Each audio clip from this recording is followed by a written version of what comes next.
Men, get your rest tonight, for tomorrow we battle, and tomorrow we fight. Yes, Captain, we quivered to him. Then in the ship's vessel we slept within.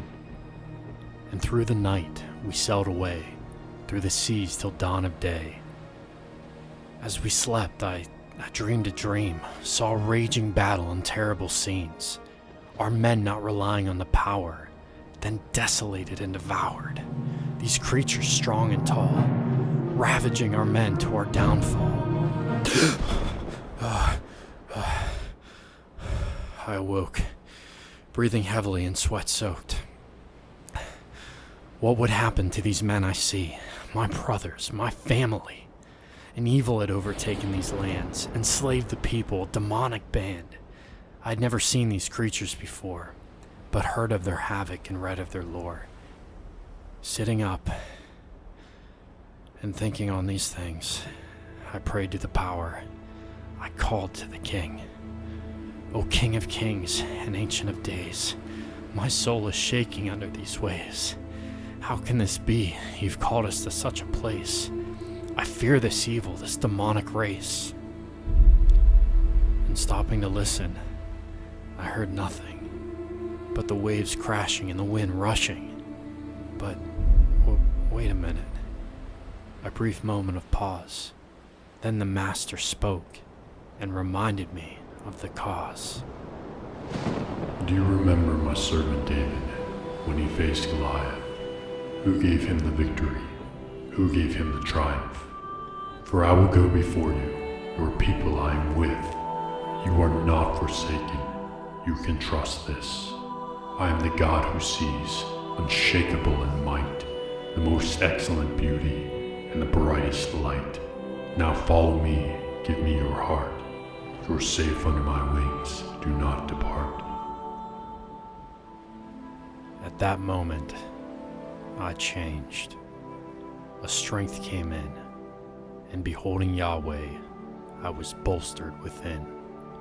Now with a new mind, I went back to sleep, fresh and aligned. I, the narrator, will now tell more, as these warriors sailed to shore. Kirkland is the man's name who dreamed the dream in which dark and scary visions had been seen. His name means church. This will be important, and John 1:13 shows us his portrait.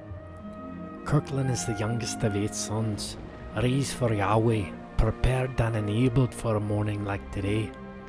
Now I must step back away from this narration, for the battle's almost here, and the warriors have awakened.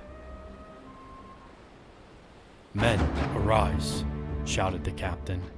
We're an hour from shore. Put on your armor and grab your swords. Scurrying on the deck, we obeyed his command, for war was now at hand.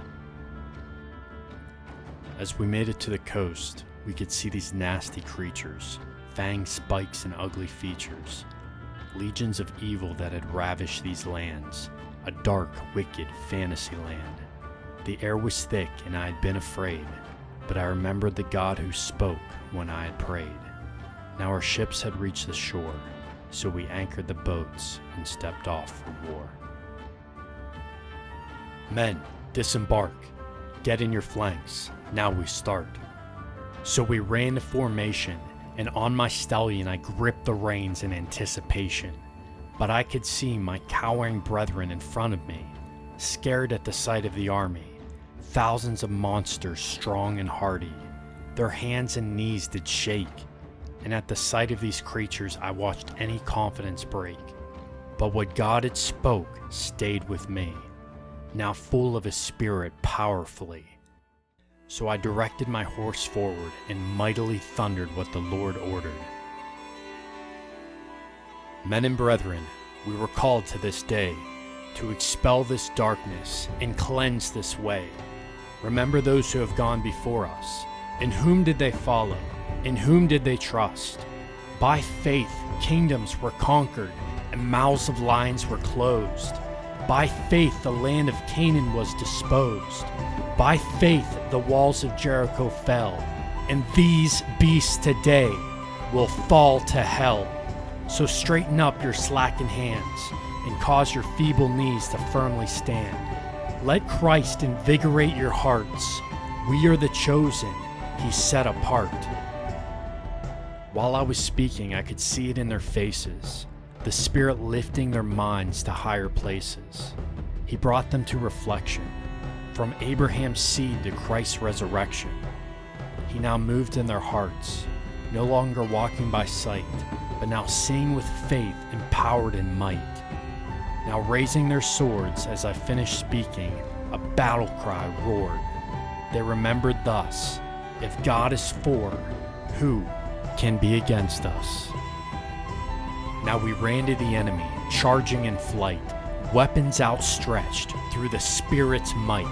We hacked, we slashed, we punched, we bashed. There was a power in our fight. There was a king shining his light. And the arrows flew and the axes sunk deep. Iron was our face as their bodies piled steep. The orcs had fallen, and the dragons fell from the sky. The enemy learned what it felt like to die. And at the end of the battle, God had won again. Another victory by the set-apart brethren. And if you are in Christ, you are part of this fold. What kingdoms will you conquer? How will your story be told?